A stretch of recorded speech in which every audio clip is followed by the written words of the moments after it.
Pemirsa, kebocoran setelah gas beracun hingga semburan lumpur kerap terjadi di PT Sorik Marapi Geothermal Power atau SMGP di Mandil Natal, bahkan telah membahayakan dan menewaskan warga. Wahana Lingkungan Hidup atau WALHI mendesak Presiden Jokowi segera menutup operasional perusahaan pembangkit listrik tenaga panas bumi tersebut.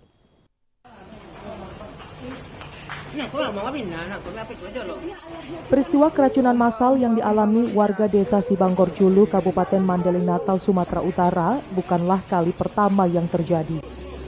Bahkan kurun waktu sebulan saja, di bulan Maret tercatat ada sebanyak 58 orang keracunan akibat menghirup gas beracun hidrogen sulfida atau H2S dan terpaksa dilarikan dan dirawat di rumah sakit. Kejadian serupa berulang pada hari Minggu kemarin. Bahkan tak hanya kebocoran gas H2S, kali ini semburan lumpur pun keluar dari perusahaan pembangkit listrik tenaga panas bumi ini. Sebanyak 21 orang pun terpaksa dilarikan kembali ke rumah sakit dan mendapatkan perawatan intensif. Terkait permasalahan ini, Wahana Lingkungan Hidup atau WALHI Sumut mendesak Presiden Jokowi untuk segera menutup permanen perusahaan PT SMGP. Karena sejak tahun 2014 pun, perusahaan ini sudah mendapat penolakan dari warga. Bahkan Pemkab Mandailing Natal juga telah membekukan izinnya, namun di lapangan perusahaan ini masih saja beroperasi. Dalam temuan WALHI, alat detektor pendeteksi hidrogen sulfida di perusahaan ini tidak berfungsi. Warga hanya menerima peringatan dari toa-toa masjid di sekitar lokasi.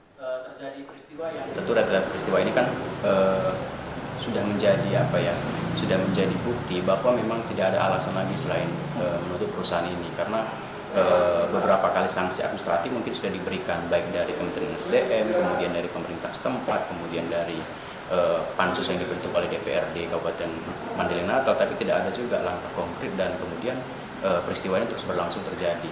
Nah, terkait dengan teknis, kita juga mendapat informasi dari masyarakat bahwa alat detektor dari gas H2S itu ternyata tidak berfungsi. Kerap kali alat detektor ini menyala pada saat tidak terjadi apa-apa. Nah, pada saat terjadi peristiwa justru malah tidak menyala, dan kejadian di 6 Maret itu dan kemarin juga itu hanya informasi melalui masjid.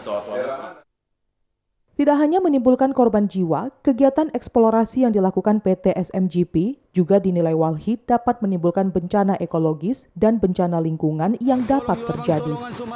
WALHI juga mengkhawatirkan peristiwa lumpur panas Lapindo di Porong Sidoarjo akan terjadi di Mandailing Natal jika pemerintah tidak segera menutup permanen operasional perusahaan ini. Dari Medan, Ahmad Ridwan Nasution, iNews melaporkan.